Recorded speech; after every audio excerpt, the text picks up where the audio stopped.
Hey, Frank DeGrassi here, couples counselor, and today I want to talk to you about the 4 red flags when it comes to our relationships. What are the four red flags? What are the 4 relationship red flags that you need to know that will eventually, if you don't confront it, if you don't take care of it, it's going to lead to disastrous in relationships. It's going to lead to separation, disconnect, losing of intimacy and closeness in your relationships. So let's talk about that today. But before we do, again, my name is Frank DeGrassi, couples counselor. If these videos that I've been sharing with you has been adding value, has been helping your relationship, even if all the things that I talk about, you walk away with some kind of encouragement or some kind of tip, please like and subscribe this video. That just tells me that this helps you to a certain degree, kind of helps move the needle forward a little bit in your relationship. And so this helps push my videos out to help other couples who are in relationships, of other people who are in relationships like yourself. And so like and subscribe to this video, okay? All right, let's talk about it. What are the 4 red flags when it comes to relationships? These are 4 things that Dr. John Gottman has discovered over decades of research, over thousands of couples.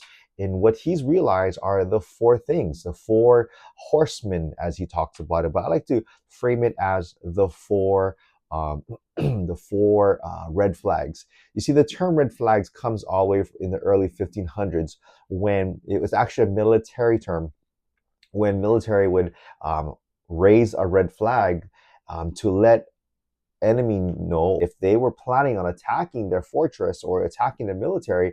There was a red flag to show, one, we have ammunition, we have munition here, and so it could be deadly. And another reason for red flags was to let people know that they're preparing, to let others know we're preparing for battle, that a battle is about to ensue. So these red flags were to let others know and to let them know we're preparing for battle, and if need to, we have what it takes to fight. And so in this video, we're going to talk about the 4 things that we need to pay attention to. That if we don't pay attention to these things, if we don't see the warning signs, then we're potentially heading into a battle that's going to lead to a lot of hurt. That's going to lead to the loss of intimacy. That's going to lead to the loss of closeness in relationship, and ultimately the loss of a relationship with your significant other. So the first red flag, and there's no specific order, there's no specific priority.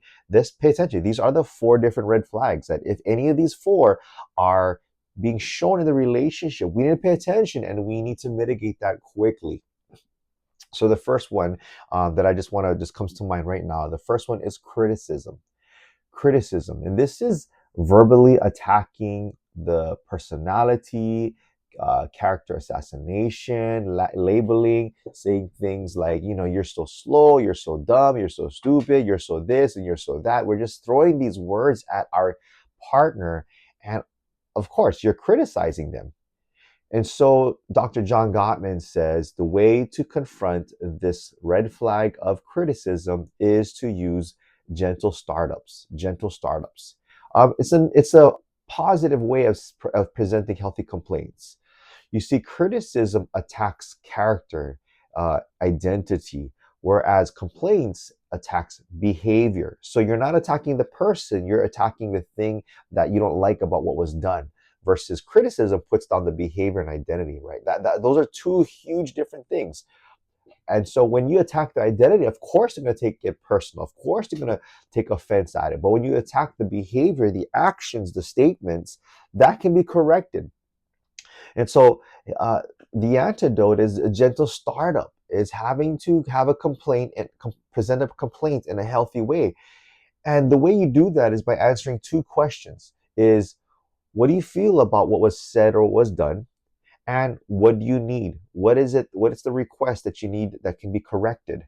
Whether your partner agrees to it or not, at least you're putting it out there. You're presenting to them a request, a complaint with a request.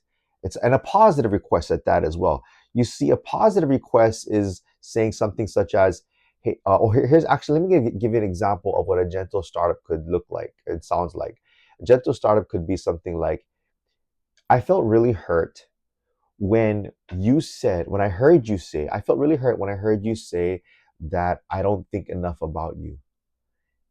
And here's the positive request. I would appreciate it if before you making some such statements, you'd ask me, you talk to me.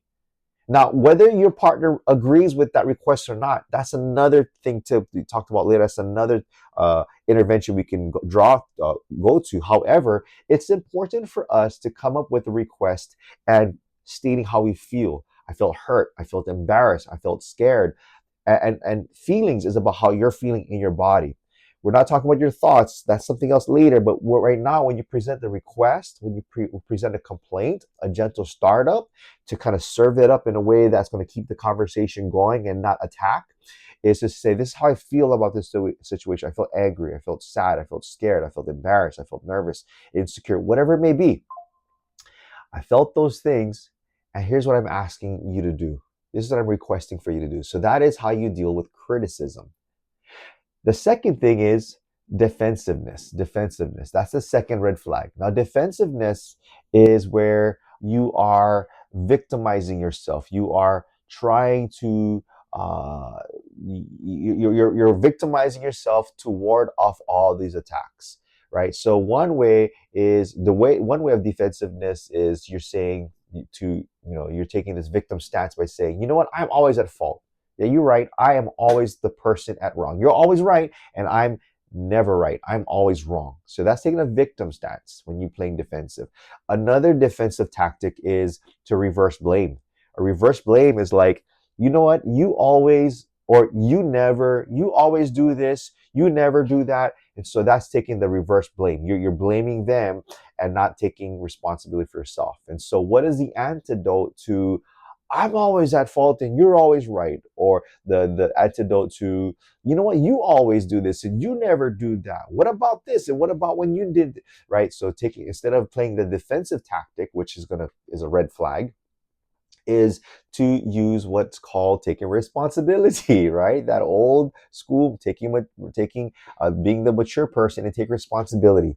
Now, understand this: you're not taking responsibility for the entire thing. You're taking responsibility for your part of the conflict. So maybe part of the conflict, and you know what? Maybe factually and emotionally and in every way, you're right. Right. So, for example, I work with a lot of couples who gone through betrayals and affairs. And towards the processing and counseling, and this is not in the beginning, initial phases, but this is towards the ending phases of therapy when they've gained healing and gained healing along the way. The person who was betrayed, not the betrayer, but the person who was betrayed, eventually starts saying statements such as, you know what, there's some things in this I take responsibility for, right? Now again, we can't say that the betrayed was the person who's at fault, right? Because ultimately the other person made a decision to step out of the relationship and have the affair. However, you know where healing is happening when the betrayed person can say things such as, I need to take some responsibility for some of this as well. I know you did the mistake. I know you stepped out of the relationship. However, before you did all that, the things I was saying to you, avoiding you, saying those nasty things to you, I can understand why you would step out of the relationship. I don't agree with it. I was hurt by it, obviously, but I can understand where you're coming from. So there's that part of the person that says, I'm not responsible for the entire ordeal, but there's a portion of it that I can take responsibility for. And maybe it's not betrayal. Maybe it was the tone of your voice. Maybe it was some choice of words that triggered your partner and this conflict to happen. However, there's this part where you can take some form of responsibility for the conflict. Even if 90% you're right, maybe there was that 10% you could say, I take responsibility for that portion of the conflict. And so that's what the antidote is for defensiveness. The third red flag is contempt. Third red flag is contempt. This is where you're attacking and labeling your partner, but from a condescending perspective, from a condescending heart and spirit. You're really trying to hurt. You're really trying to let your partner know that you're better, you're cleaner, you're smarter, you're faster, you're whatever better than your significant other, your spouse. And what study shows is that over 90% of couples who show contempt typically end up in divorce or dissolvement of relationship. That's powerful. That's crazy, isn't it? And we can tell that there's a 90% chance that a couple will end in divorce or dissolve because of showing and doing this tactic of contempt. And if we don't pay attention to this red flag, that could happen in your relationship. So what is the antidote? It's simple. The antidote to contempt is this. Here it is: showing appreciation. Right? If condescending is looking down at your partner, then the antidote obviously is I need to start showing some appreciation, knowing that I'm not better than her, but knowing that we're in this together. It's a partnership. It's a partnership. And so having to identifying the small things, appreciating and thanking your partner for the small things, saying things such as, honey, thank you so much for making me breakfast, right? Honey, thank you for doing the laundry. Maybe she always does the laundry for you, but having to say those things, even if she does it all the time, it's those small things that matter. It's having to show appreciation in those small things that really evens the scales and brings health in the relationship and mitigates that red flag of I'm better, I'm smarter, I'm quicker, I'm more prompt, I'm all those things. And so it's important for us to show appreciation in our relationship, showing appreciation when we see contempt. The fourth thing is this: stonewalling. Stonewalling. This is that picture where one person is talking and there's just a wall. They feel like she's just talking to a wall. And typically these are guys, because as men we're taught to just suppress it and push down those emotions. And so what we see a lot of guys do, and women do this, but mostly it's typically men, is they withdraw within themselves. They shut down. They go quiet. They don't respond anymore, just to avoid any conflict. However, to the spouse, this can be viewed as disapproval. Your spouse may think that you don't care, you just don't want to say anything because you don't love her anymore. So she can perceive the stonewalling tactic with all kinds of things. Her brain can go all over the place, but it will escalate her. And so and what's happening is if we was to put a blood pressure cuff on you, we would find, or a pulse oximeter on you, we would realize that the person was stonewalling, not just the person who was attacking or getting loud, but the person who stonewalled may on the outside look calm, but on the inside, if we put an oximeter pulse on them, they would realize that their pulse is going over 100 beats per minute. Their heart is racing inside, and they just learn how to shut down. It's that whole fight, flight, or freeze. Well, that person is freeze. They shut down inside. They go quiet. And so what needs to happen here is someone needs to call a timeout, and what Dr. John Gottman says is go for self-soothing activity. A self-soothing activity is done for at least 20 minutes, and it's something they do to get their mind off of the argument. They're not going to create a debate to show how they're right. No, they're going to do something to cause them to relax. Maybe it's going for a walk. Maybe it's go work out. Maybe it's go for a drive, whatever it is. But the intent of that timeout is to calm down, to de-escalate yourself, both sides, both parties, de-escalate and then return. De-escalate and return to that, it's like hula mesh, did a hula move there. De-escalate and return. Is to de-escalate themselves and to return with the sake of repair, for the sake of repair. We may not resolve the conflict, but the most important thing is to repair, because repair is greater than resolve. So we need to pay attention to these 4 red flags in our relationship. Now, if these 4 red flags are shown in your relationship, it doesn't mean, we're going to die, our relationship is going to end in divorce or dissolvement.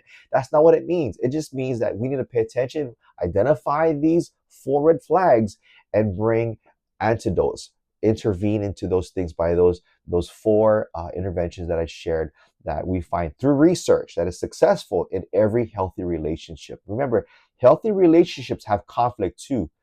They just do it better.